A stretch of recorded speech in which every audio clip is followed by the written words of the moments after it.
Regresamos aquí en ¿Qué tal, Fernanda? Ojalá no le hayan cambiado. Estamos en nombre de la titular de este espacio que tristemente se tuvo que ir hace rato porque se mordió el labio, para los que vieron la entrada del programa.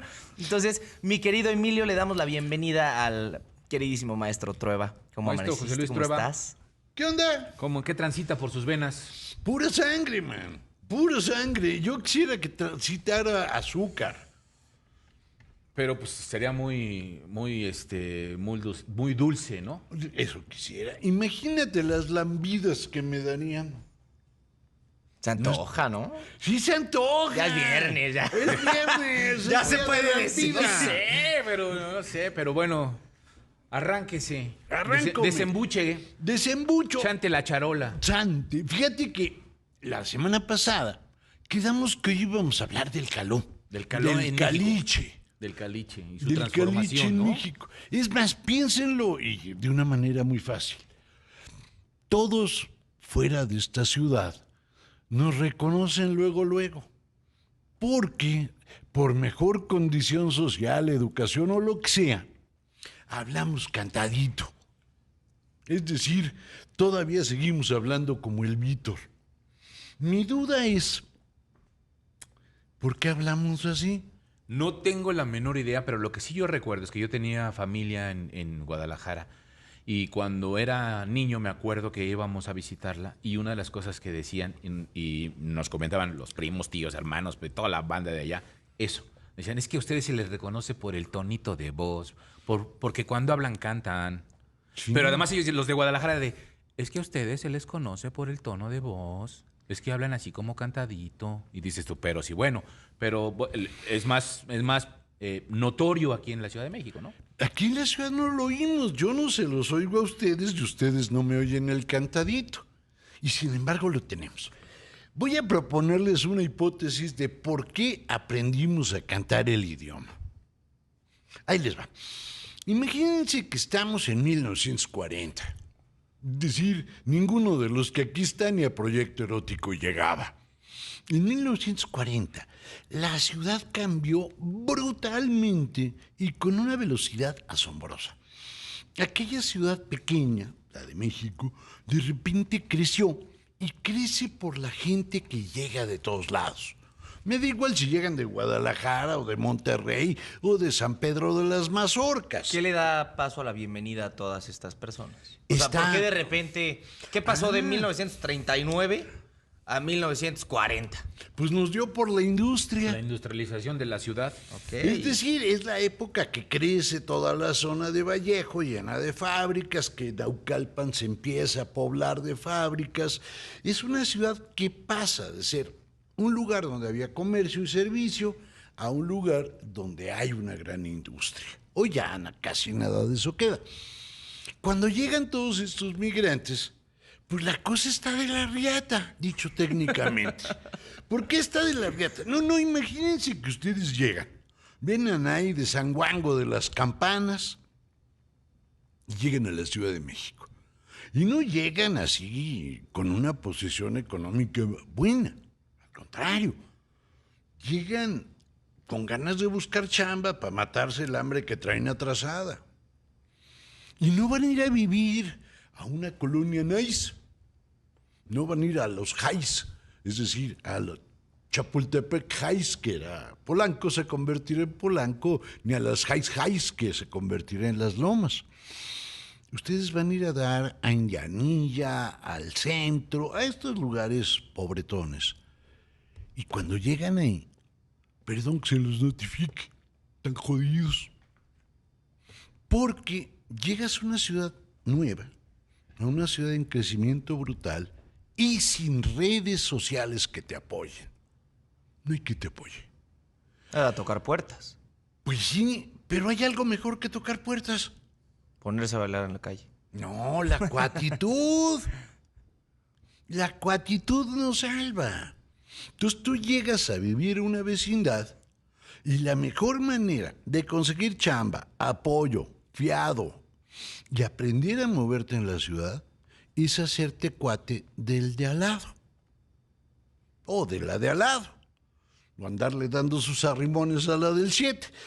Eso ya dependerá de la iniciativa que por eso tengas. que nos cuentas, perdóname, por eso costaba tanto crecer como persona antes. Claro. Porque las relaciones eran físicas. Pues Hoy en sí. día las relaciones son mucho más virtuales a lo que que son físicas. Sí. ¿No? Por eso costaba tantos años llegar Sí. a tener ¿cómo se dice? De estos Una libretos? red. Una agenda, se podría decir, de Ándale. contactos. Tu agenda se tardaba años en llenarse, ahora se llena en media hora. Y si le picas muchos likes, se llena más rápido. Pero tú ya estás en este lugar. Y en esa cuatitud que tú vas a establecer, vas a aprender a ser chilango. Tienes que aprender a ser chilango. Porque aquí las cosas no funcionan como en San Bartolo de los Mameyes. Claro. Aquí funcionan distinto. Y en ese Aquí somos la ley. Somos la ley, somos la neta. La neta del planeta. Sí. Pero ¿cómo aprendes a ser chilango? Fíjate, una manera de aprender a ser chilango era ir al cine. Cuando tú ibas al cine, en los años 40, en los años 50, ibas a ver películas de la vecindad. Me da igual si era Los Fernández de Peralvillo con David Silva o las conocidísimas saga intergaláctica de Pepe el Toro. Pero cuando tú ves esas pelis, aprendes que tu vecino te puede echar la mano y que el otro vecino, aunque se ve medio fifí, medio apretadón, es cuate. Y que nosotros, que somos los jodidos, que somos los pobres, Los peladillos. los peladitos, tenemos algo que no tienen los ricos. La cuatitud. Somos cuatanáis. Exacto. Y en esas películas se exalta una manera de hablar. El cantadito. Mira, se exalta tanto el cantadito que los actores lo tienen que aprender. Neta. Mira, piensa en Pedro Infante. Cuando Ismael Rodríguez lo contrata para hacer Nosotros los Pobres, este primer episodio de la saga intergaláctica, pues él es de Guamúchil. Digo, perdón que se los notifique, pero ¿cómo aprendes a hablar de Guamúchil a chilango? Le tienen que poner un profe para que aprenda a cantar en chilango. El profe es de entrada Pedro de Urdimalas, que es el guionista de Nosotros los Pobres, y además hacía un programa de radio que se llamaba Topillos. Es una palabra que ya ni se usa. Topillos es verte la cara de menso, pasarse de listo, pasarse de lanza. Son estos programas así. Y Pedro de Ordinales le empieza a decir, no, hay que cantar así, hay que cantar asado, pero no las canciones, sino la voz. Pero Pedro Infante no entendía. Y tienen que ponerle otros 3 maestros, un trío de músicos. El trío Cantarrecio, te juro que tal cosa existió. Los Cantarrecio le dicen, no, Pedrito, no seas güey. Digo, se lo dicen en francés para que no se oiga así. Y cántale así, échate un cantado, por favor, si no es moleste. Así, ¿cómo hablamos? Pues qué transita. Pues la verdad es que la pobre chorrada se está muriendo. Ándale. Ese tono lo aprende Pedro. Y cuando lo aprende y sale en la pantalla, queda claro que los chilangos hablamos así. Aunque no habláramos así, lo aprendimos ahí. Y junto con eso, necesitábamos crear un vocabulario, pero un vocabulario acá de pocos tuercas. De entrada, tendríamos que aprender a poner apodos. Da igual si son la tostada y la guayaba. O es el camellito, quien en el nombre lleva la joroba y que morirá con las piernas mochas por un tranvía. Oye, esa escena no existe, por cierto. No, es políticamente incorrecta, ¿no? Es incorrecta. Entonces aprendes a poner apodos. Al que tiene los pelos parados aprendes a decirle el Chaquiras y ahí te la vas llevando. Al mocosaurio van a aparecer muchísimos. Pero no solo eso.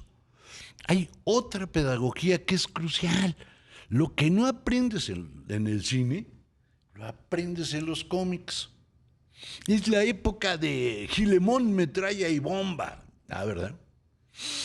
¿Sí saben quién es Gilemón, Metralla y Bomba? No, a mí no Maestro, me está hablando usted en chino. No, sí, loco, me cae que lo conocen. Lo que pasa es que no se acuerdan porque son desmemoriados. Gilemón, Metralla y Bomba es un diputado que tiene todos los defectos de los diputados y las virtudes de sus perros,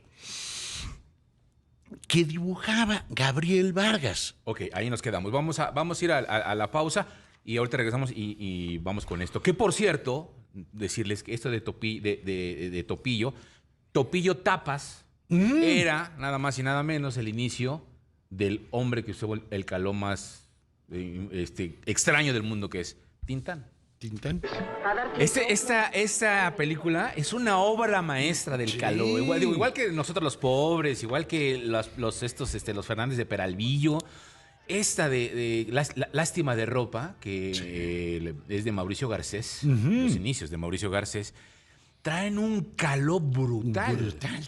Así cuando te Es le una quedas cátedra. viendo. Sí, te le quedas viendo así, dices, lástima de ropita. Lástima de ropita, pero chante la charola, Sí. pues abliches, pues de una vez, ¿no? O sea, Exacto. es toda una cátedra. Pero ese caló es de historieta. Fíjate, les contaba de Filemón, Metralla y Bomba. Gabriel Vargas, a quien todo el mundo sí conoce por Sí, la claro. familia Burrón, esa sí es súper conocida. Excelsa. Su primer personaje, su primer gran personaje, fue Filemón, Metralla y Bomba. Y este señor, como diputado tranza, tenía amistades con Juanón Teporochas, que era el cacique de la Coyotera. Y en ese lugar, en ese mundo, él empieza a inventar palabras para que suenen a chilango. Y entonces, ese lenguaje que va creando Gabriel Vargas, no solo en Gilemón, Metralla y Bomba, sino ya en toda la familia Burrón, se nos va a meter en la sangre. Es decir, Santiago, tú y yo, aunque no lo querramos y aunque no los hayamos leído, hablamos como los Burrón. Es más, entendemos el mundo como los Burrón. ¿Qué quiero decir con esto? Si ustedes ven a los Burrón, es una guía para sobrevivir en la vecindad. Borola, la esposa de Regino, que es la gran protagonista de los Burrón, Borola Tacuche, es una mujer echadísima para adelante. Es una maravilla. Sí. A mí, yo solo hay una cosa que le envidio y no podré nunca lograr como ella. Cuando se le acaban los cigarros a Borola, enrolla un periódico y se fuma el periódico. Yo no he llegado tan lejos. O sea, he de confesar que veo a Borola y ella creó el metro volador, Sí. que antecede al gato volador, que colocaba una tina e iba deslizándola con polea sobre las vecindades. Y en ese lugar están también los parientes ricos. Está el hijo que anda con una mayor, del tractor, ¿no? Creo que se llama. Hay un vampiro que no puede faltar. Y ese lenguaje que empieza a dar una identidad. Entonces, fíjate, tienes a Pepe el Toro, tienes el mito de la vecindad como un lugar prodigioso, tienes el lenguaje de Gabriel Vargas. ¿Cuál es el resultado final? Esta ciudad es nuestra. Esta ciudad hablamos distinto. En esta ciudad sí somos cuates. Es más, cuando nos vamos de mojados y ya vivimos en Los Ángeles, ya sabes, en LA, la vecindad te otorga poderes telepáticos. Me cae. O sea, si tú has vivido en una vecindad y ahora vives en Los Ángeles, tienes poderes telepáticos para comunicarte con el barrio Bravo y extrañarlo. Ponte buzo, ponte trucha. Exacto. Si tú vives en la capirucha. Y tú vives en la capirucha. Pero esa primera camada del caló va a cambiar en muy poco tiempo. Y va a cambiar no por razones de primera instancia políticas, ni sociales, ni económicas, sino de nueva cuenta cambia por los medios de comunicación. Y empezamos a aprender a hablar en una suerte de Hispan-English muy, muy, muy raro. Pero a ver, yo quiero preguntarle ahí, maestro, Hay dos corrientes, ¿no? Creo. No hay Como mucha gente corriente. Yo conozco bueno, hay una toneladas. bola de corrientes. Sí. No, pero hay dos formas, creo, no sé, de entender este asunto. El chilango, que es este asunto de todo este movimiento que se da del lenguaje en la década de los 20, 30, 40, de lo que estamos hablando ahorita del cine de oro, de la época del cine de oro, el que transita, chanta la charola, el ejemplo de, no sé, de la tatema, la choya, para hablar de la cabeza. Y luego viene toda una transformación también del lenguaje, justo eso, cuando se empieza a hacer Hispan English, que además ya lo trae Tintán o lo traen otros actores y ya se vuelve como el púchale, o sea, el mopéale, no sé, que vienen también a utilizarse palabras gringas en México y que transforman otra vez el lenguaje de lo que era esa época de Gabriel Vargas, de todo esto, hasta con Chava Flores, y que de repente ya ahora escuchamos de manera diferente con el Víctor y todos estos, esta nueva camada. Mira, vamos a eso. Si tú te fijas, en aquella época, cuando llega la camada norteña, estoy pensando en Tintán y todos los que vienen de la frontera. Acuérdense que Tintán es de Juárez. Entonces, son gente que tiene una pata del lado gringo y una pata del lado de acá. Y ellos llegan junto con la pachuquiza. Esa pachuquiza habla casi español, pero también casi habla inglés. No vais a preguntar qué habla, pero es algo que está entre las dos cosas. Es más, hasta te albureaban bilingüe. Sí, claro. Hay albures bilingües entre ellos. Por ejemplo, ¿tú sabes cómo se dice chile en inglés? No. Sit down. Ok. Es decir, hay ya una serie nueva de albures que ya son bilingües. O sea, incluso hay hasta piropos bilingües. ¿Cómo se vive el calo hoy en día? Pues lo vivimos. Porque ahorita, perdón, yo sé que estoy hablando desde mi punto de vista, ¿no? Desde mi círculo social, con la gente con la que me desenvuelvo. Pero son cosas que ya no se usan. Claro que sí. O sea, yo sé, reitero mi comentario. No. Desde mi... No, a ver, ¿cómo le dices a una persona que es así como muy extraña? Rara. Freak. A eso va mi pregunta. ¿Qué es el calo hoy en día? Estamos hablando de los años 40. Estamos hablando de cómo empieza todo esto. ¿A qué ha llegado? Hoy tú lo usas. Y tú usas un calo que hasta puedes entender, la gente no te entendería hace 40 años. Por ejemplo, tú te whatsappeas con alguien, por poner un ejemplo. No solo te whatsappeas, hay gente, ¿cómo le llamas cuando ya lo borras de tu red? Hay gente que te deja en vista. ¿Cómo dicen? Me dejó en vista. Me dejó en visto. En visto. Ese me dejó en visto es tu caló. Tu caló que hoy usas y te permite entenderte con la gente es diferente del que yo usaba. Por ejemplo, te voy a decir una frase en el caló que yo usaba cuando tenía un poco menos de tu edad. Había una que decía, vamos a refinar. ¿Tú qué crees que significa? No, vamos a refinar. La carita es algo de... ¿Qué digo? No le pienses, tú aviéntate. ¿Qué es lo primero que te viene a la cabeza? Vamos a refinar. Sí. Pues vamos a salir de fiesta, una cosa así. Vamos a comer. Vamos a comer. Tú dirás, oye, no se parece en nada. Vamos a refinar con vamos a comer. ¿Muy bien? No te preocupes. Me dejó en visto. Nadie lo entiende. El caló va cambiando en cada generación. Cada generación lo tiene. Es más, por ejemplo, a mi hijo, cada vez que lo saludaba un amigo, decía, qué poca, ya dile que no me hable así. Me da pena por él. Porque llegaba y le decía, ¿qué hongo? El qué hongo, a ti te suena ya como... En la década de los 80, hubo un movimiento de buena conducta. ¿Sí? y buenas palabras. Y se lanzó una campaña, a ver si se acuerda, maestro. Se lanzó una campaña de ¿qué onda, qué onda, qué onda? ¿Qué haces? Pues aquí en la onda. Ay, pues qué buena onda. Oye, ayer sí fue mala onda. ¿Por qué? Porque nadie agarró la onda. Y pum, ahí te paraban la noche y te decían, defendamos nuestro idioma. Sí. No sé qué. O sea, que el qué onda era, wow, o sea, Sí. ¿qué es qué onda? Pero ahora hablan en güey.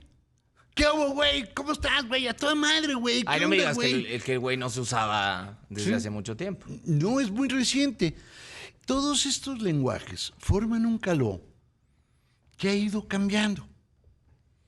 Y sus orígenes, por lo menos en el caso de la capirucha, era aprender A a ver. ser chilangos. Me gusta esto. Ah, vamos a No, corte. no, sí, vamos a corte y regresamos rapidísimo para acabar la idea y luego seguir ya con más de otros temas, ¿sí? Sé que agarra Sí, que me adrese. está por eso, ¿no? O sea, ¿A qué los transita. esperamos? ¿Simón o no, Simón? ¿Cincho no? ¿Cincho barrilete? Camarón.